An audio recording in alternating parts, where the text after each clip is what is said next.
নমস্কার, একটা দুর্দান্ত সাপ ও এক সাধুর গল্প নিয়ে এসে গেছি। অবশ্যই চ্যানেলটা সাবস্ক্রাইব করে আমার পাশে থাকবেন। দেখুন সাধু ও সাপের গল্প। এক সাধু বাবা গ্রামের নির্জন রাস্তা দিয়ে হেঁটে চলেছেন নিজের মনে।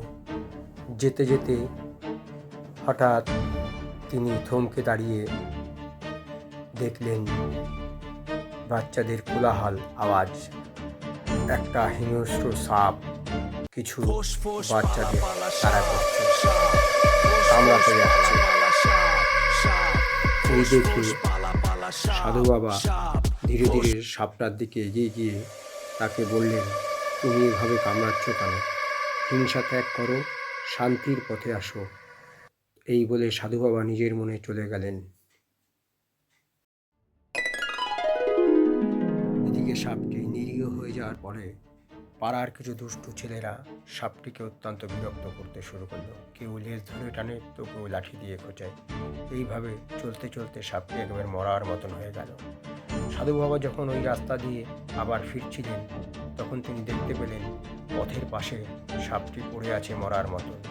তখন তাকে জিজ্ঞেস করলো, তোমার এই অবস্থা কী করে হলো? সাপটি বলল, আপনি তো বলেছেন হিংসা ছেড়ে দিতে। তখন সাধু বাবা আবার তাকে বললেন, তোমাকে আমি হিংসা ছেড়ে দিতে বলেছিলাম, কিন্তু তোমাকে প্রতিবাদের জন্য অন্তত ফোর্সটুকু ছাড়তে বলিনি। ফোর্স তো করতে বলেছিলাম। এই বললেই সাপটি আবার ফোর্স করে উঠল। সাপ আবার আগের অবস্থায় হয়ে গেল। এরপরে সাধু বাবা তার নিজের গন্তব্যস্থানে চলে গেলেন।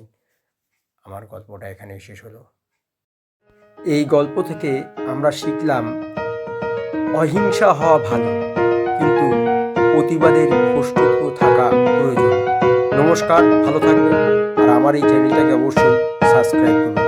ভালো থাকবেন।